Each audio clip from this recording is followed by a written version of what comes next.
আপোনালোকে নতুন ভোটাৰ আই ডি কাৰ্ডটো কেনেকৈ ডাউনলোড কৰিব চাই লওক। এতিয়া আপোনালোকে ফাৰ্ষ্ট প্লে ষ্ট'ৰত যাব, ভোটাৰ হেল্পলাইন লিখি চাৰ্চ কৰিব। এটা গভৰ্ণমেণ্টৰ এপ আহি যাব। এইটো এপ আপোনালোকে ফাৰ্ষ্ট এইটো এপ ডাউনলোড কৰি ইনষ্টল কৰি লৈ ল'ব। এতিয়া আপোনালোকে অপেনত ক্লিক কৰিব। এতিয়া কিন্তু আপোনাৰ ওচৰত এনেকুৱাকৈ অপেন হৈ যাব। এতিয়া আপোনালোকে ইয়াত চাব 3 নম্বৰত দিয়া আছে ডাউনলোড ই-এপিক। এতিয়া আপোনালোকে ডাউনলোডৰ ওপৰত ক্লিক কৰিব। এতিয়া দুইটা অপশ্যন আহি যাব এনেকুৱাকৈ। ফাৰ্ষ্ট আহি যাব ইউ হেভ এপিক নম্বৰ, 2 নম্বৰত আহি যাব ৰেফাৰেঞ্চ নম্বৰ। যদি আপোনালোকৰ ভোটাৰ আই ডি কাৰ্ড নম্বৰটো খেল আছে, আপোনালোকে ইয়াৰ পৰা 1 নম্বৰ অপশ্যনটো চিলেক্ট কৰি লৈ ল'ব। এতিয়া আপোনালোকে ইয়াত 1 নম্বৰত আপোনাৰ ভোটাৰ আই ডি কাৰ্ড নম্বৰটো বহাই দিব। তাৰপিছত ইয়াত যিটো আপোনাৰ ষ্টেট নাম আছে, চিলেক্টত ক্লিক কৰি ইয়াত আপোনাৰ ষ্টেট নামটো আসাম চিলেক্ট কৰি লৈ ল'ব। ফাৰ্ষ্ট বহাই দিব আপোনাৰ এপিক নম্বৰ বা আপোনাৰ আই কাৰ্ড নম্বৰটো বহাই দিব। তাৰপিছত ইয়াত ষ্টেট নাম আসাম চিলেক্ট কৰি লৈ ল'ব। এতিয়া আপোনালোকে ডিটেইলছৰ ওপৰত ক্লিক কৰিব।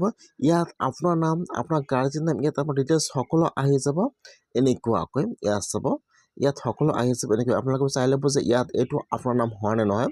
তাৰপিছত তলত চাব দিয়া আছে প্ৰচেছ। এতিয়া আপোনালোকে প্ৰচেছৰ ওপৰত ক্লিক কৰিব। এতিয়া কিন্তু আপোনাৰ মোবাইল নম্বৰত OTP আহি যাব। ইয়াত টাইম দি থাকিব 3 মিনিটৰ ভিতৰত, কিন্তু আপোনালোকে ইয়াত OTPটো বহাই দিব লাগিব। এতিয়া যিটো আপোনাৰ মোবাইলত OTP আহি গৈছে, এতিয়া আপোনালোকে ইয়াত OTPটো বহাই দিব। ইয়াত চাব দিয়া আছে ইণ্টাৰ OTP। এতিয়া আপোনালোকে ইয়াত OTPটো বহাই দিব।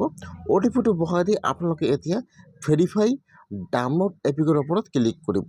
ভেৰিফাই ডাউনলোড এপিক যেতিয়া আপোনালোকে ভেৰিফাইৰ ওপৰত ক্লিক কৰিব, লগে লগে কিন্তু আপোনাৰ মোবাইলত আপোনাৰ ভোটাৰ PVC কাৰ্ডটো বা নতুন ভোটাৰ আই ডি কাৰ্ডটো লগতে ডাউনলোড হৈ যাব। ইয়াত চাব ডাউনলোড হৈ যাব এনেকুৱাকৈ। এতিয়া আপোনালোকে সেইটো আপোনাৰ ভোটাৰ আই ডি কাৰ্ডটো PVC কাৰ্ড বনাই ল'ব পাৰে, বা আপোনালোকে সেইটো ভোটাৰ আই ডি কাৰ্ডটো যিকোনো কামত ইউজ কৰিব পাৰে।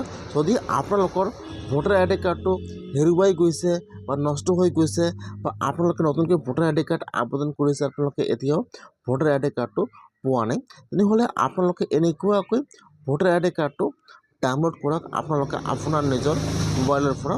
যদি আপোনালোকৰ ভোটাৰ আই ডি কাৰ্ডটো হেৰুৱাই গৈছে, আপোনালোকে একো চিন্তা কৰিব নালাগে। আপোনালোকে এনেকুৱাকৈ নতুন ভোটাৰ আই ডি কাৰ্ডটো ডাউনলোড কৰক নিজৰ মোবাইলৰ পৰা, PVC ভোটাৰ আই ডি কাৰ্ড।